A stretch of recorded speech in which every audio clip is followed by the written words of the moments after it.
आज का जो वीडियो है बहुत इंपॉर्टेंट रहने वाला है बिकॉज आज का जो मैं मैथ लेकर आया हूं ये भी मैथ आपके एग्जाम में 2 नंबर के पूछे जाते हैं। आज का जो मैथ है मसा और लसा से रिलेटेड है। तो सबसे पहले हम क्वेश्चन पे चलते हैं। हमारे पास क्वेश्चन लिखा हुआ है अभाज्य गुणनखंड विधि द्वारा 24 और 36 का मसा और लसा निकाले। सिंपल वे, ध्यान से देखिएगा, मैं हल कर रहा हूं एकदम आसान तरीका। लिखेंगे सबसे पहले हल, क्या लिखेंगे? हल।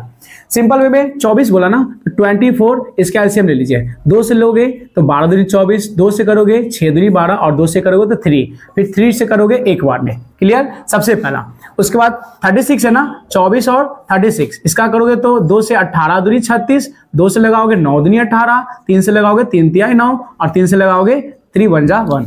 ओके, अब इसके बाद जब यहां तक कर दियो तो सिर्फ एक ही चीज करना है कि 24 का अभाज्य गुणनखंड लिख दीजिए कि 24 का अभाज्य गुणनखंड बराबर कितना होगा।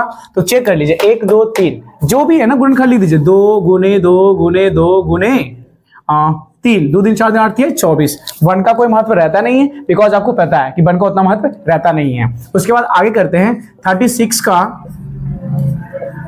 अभाज्य गुणनखंड।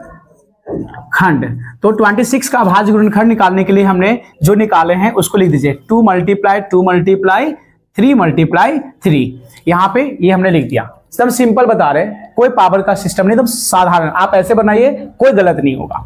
जब हमने यहां तक लिख लिया, अब हमसे पूछा क्या गया भाई? हमसे पूछा गया ना कि बताइए मसा और लसा। क्वेश्चन सही है ना जी कि अभाज्य गुणनखंड विधि द्वारा 24 और 36 का मसा निकाले और लसा निकाले। तो हमने लिख दिया पहले इसीलिए। जब एक पॉइंट ऊपर 2 नीचे रहेगा तो इसको इसीलिए पढ़ते हैं। इसलिए लिखेंगे 24 और 36 का मसा। क्या पढ़ेंगे? मसा।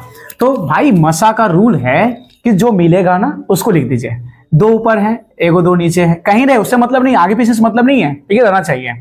एक और है तो मल्टीप्लाई बाय 2। एक और है, नीचे है नहीं है ना तो नहीं लिखाएगा। देखिए मैच जो नहीं करेगा नहीं लिखाएगा। अब देखिए यहाँ पे, यहाँ 3 है ना, यहाँ 3 है तो ये लिखा जाएगा। लेकिन अब नीचे 3 है, क्या ऊपर एक और 3 है नहीं है ना तो अब नहीं लिखाएगा। इसको मल्टीप्लाई कर दीजिए। 2 दूनी 4 और 4 3 12 तो टोटल कितने हो गए? 12 हो गए।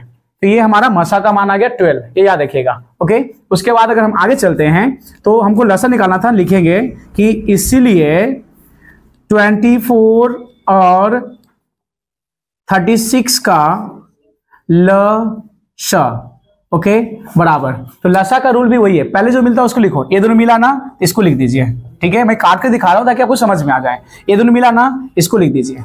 अब बताइए 3 और 3 मिला ना, इसको लिख दीजिए। लेकिन क्या 2 मिला? नहीं है ना, मतलब कि 2 ऊपर है नीचे 2 है नहीं है ना तो उसको भी लिख दीजिए। 3 नीचे ऊपर है नहीं है ना, इसको भी लिख दीजिए। अर्थात मसा का रूल होता है जो मैच करता है ना उसमें से एगो, दोनों में से एगो जो मैच करेगा। लसा का रूल है कि जो मैच करेगा पहले उसको लिख दीजिए और फिर बाद में जो नहीं मैच करेगा सबको लिख के मल्टीप्लाई कर दीजिए। दैट इज कॉल्ड लसा का आंसर आ जाएगा। ओके, अब इसका एक छोटा सा कहानी बताता हूं। जैसे ऐसा नहीं होता आमतौर पर जब घर के आसपास कहीं भी या फिर हमको जाना होता है तो दोस्त कॉल करके बोलता है कि चलो नौता खाना है, तो वहां पर क्या होता है कि किसी के यहाँ पे निमंत्रण आए सब गोटा उठ के चल जाते हैं। तो वही चीज ये है। और कोई कोई ऐसा होता है ना वीआईपी पास खोजता है तो ये वीआईपी पास के रूप में यूज करते हैं। तो समझ में आई? आगे ध्यान दीजिएगा, मल्टीप्लाई कर दीजिए। 2 दूनी 4, 4 3 12, 12 दूनी 24 और 24 के पास 3 पढ़ दिए। 24 के 24, 24 दिन 48, 24 तिहाई 72 अर्थात 72। ये हमारा रिजल्ट आ गया। ओके, तो हमने देखा कि मसा हमारा कितना आया 12 और लसा कितना आया 72। आप मल्टीप्लाई से भी कर सकते हो। 2 दूनी 4, 4 दूनी 8 और 3 तिहाई 9, 9 8 72 तो 72 आ गया। तो इस टाइप से क्वेश्चंस आपके एग्जाम में पूछे जाएंगे नेसेसरी एकदम कंप्लीटली गारंटी के साथ। तो आप इसको आसान से बनाकर प्रैक्टिस करें और सीखें।